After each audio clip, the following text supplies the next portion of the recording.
Hi, I'm Melanie Lane. I've been living with kidney disease since I was 15 years old. Welcome to In Between. This is a space for anyone who's navigating illness, healing, and the messy middle in between survival and self discovery. All right, so let's head into it. This is Bloodwork and Breakthroughs. This is how it begins. When I was first diagnosed, okay, we're going to start off with that. It was all about high blood pressure.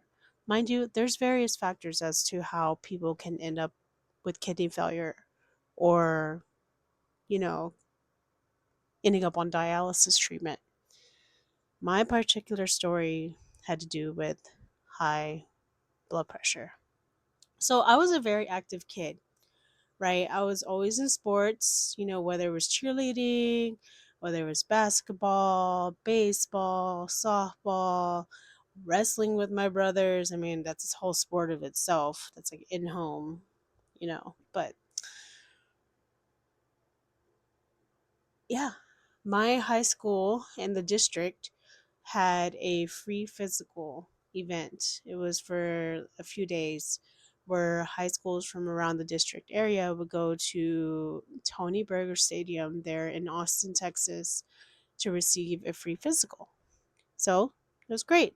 Took the opportunity, was so excited. I was very anxious for some reason heading on the bus over there. I thought maybe it was just the heat or just being super excited. Well, when I got there and they told us to sit down to take our blood pressure, my blood pressure was really high. I mean, for a teenager, I believe it was in the 140s, maybe over 90, pretty high. So they had me sit down.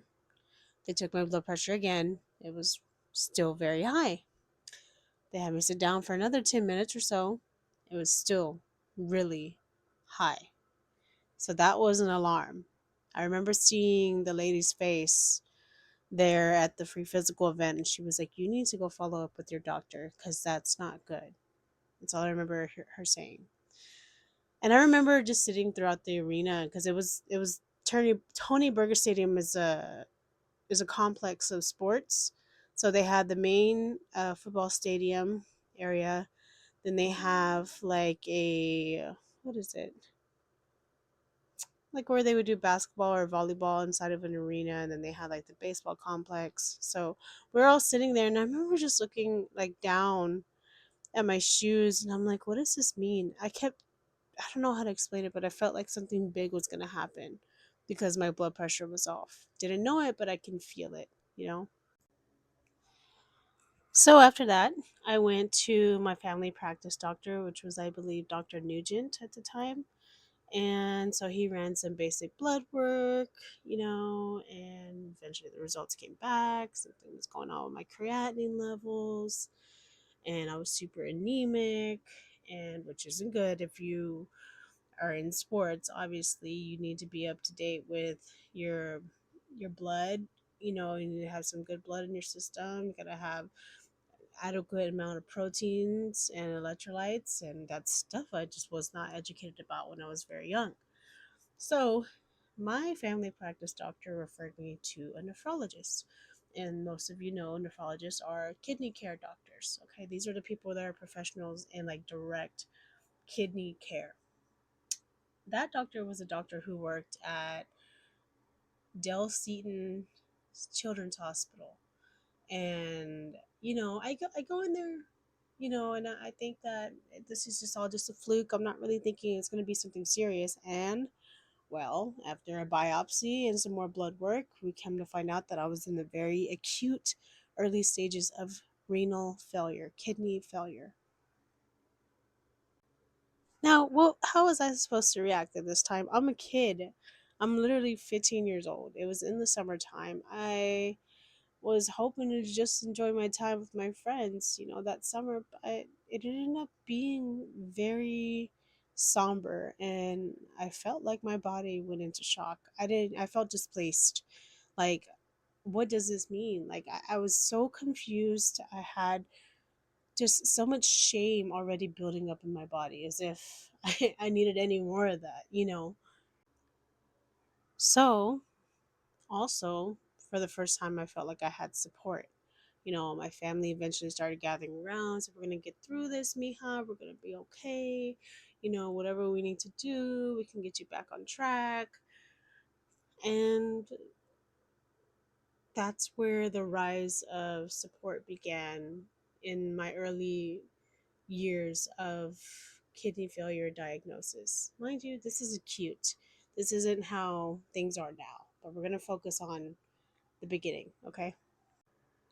So, after a few years, we're going to fast forward to senior year, right? Because again, acute stages, high blood pressure, that's manageable. Even though I went through some like side effects with enalapril, one of the blood pressure medications, and I swelled up like a balloon, had to go to the emergency room, switching back and forth between medications, and then boom, senior year comes along, and I'm starting to feel really, really tired, really fatigued, really down. I'm not eating. All I want to do is sleep.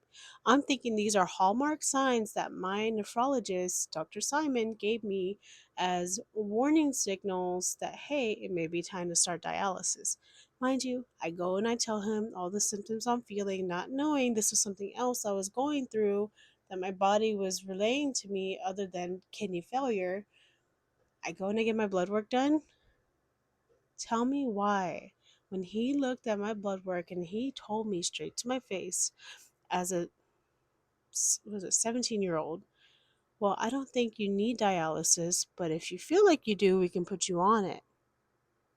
And I'm thinking, okay, well, I don't want to feel fatigue anymore. I don't want to come home and just not eat anymore because I love food. I'm a tourist, right? We love our food.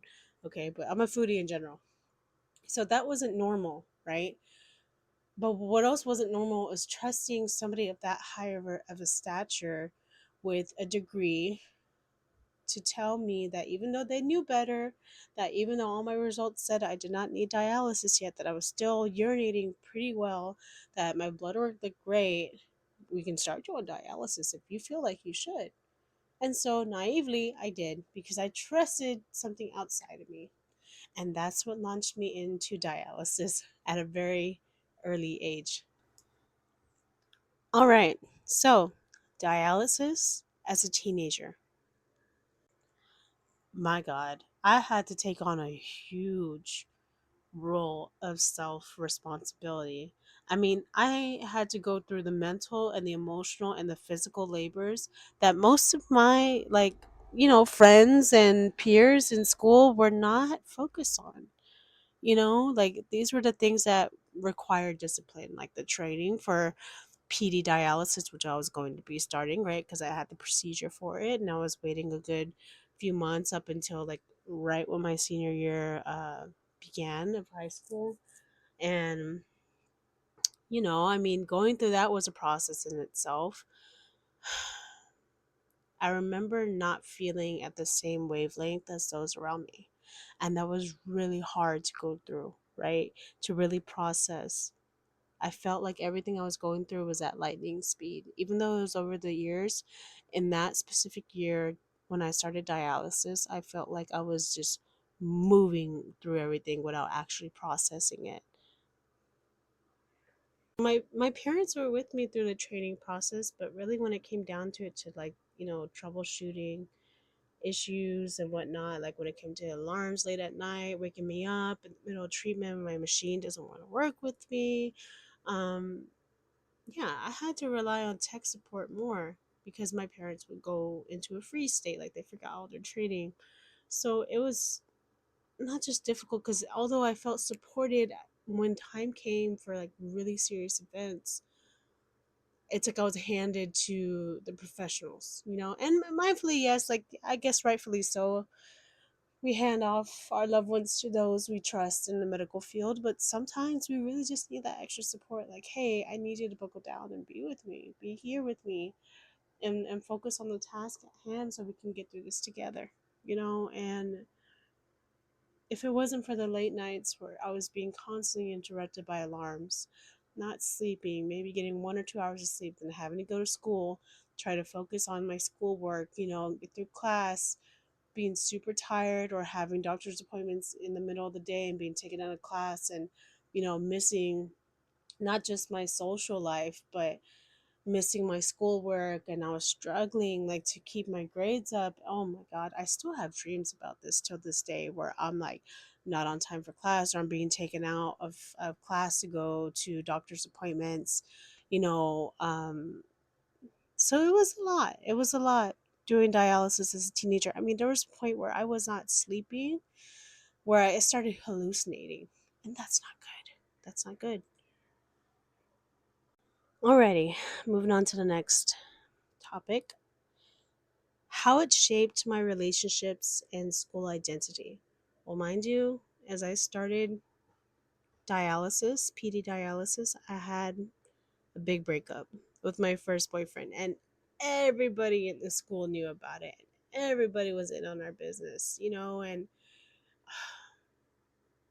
maybe it's because I knew so many people. I was a social chameleon, you know, I knew so many different people, different cliques, you know.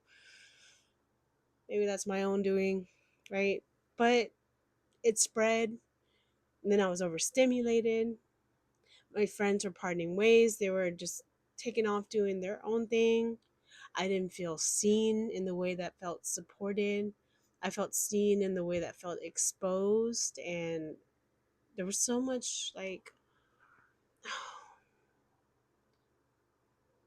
there was so much struggle trying to make the exams, have good grades, live a normal senior year, you know, but I watched everyone go on with their normal lives, with their senior years, with their teenage dreams, and I was here making sure my catheter didn't get infected.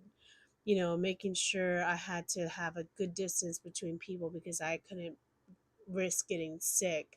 You know, making sure I had to calculate how many fluids I was taking in during the day versus how much I was going to be pulling at night. And I'm going to go into more detail, you know, about all this as we go further into the podcast. But these are like the big turning points as a kidney failure patient from the very beginning. And I want to thank you for just sitting here and being present with me in this first episode. I do look forward to sharing more with y'all, but for now, this is like the basis. Like, this is how things set off. And I don't know. I guess we'll see where it goes from here. But again, thank you for being present, and I'll catch you with y'all next time.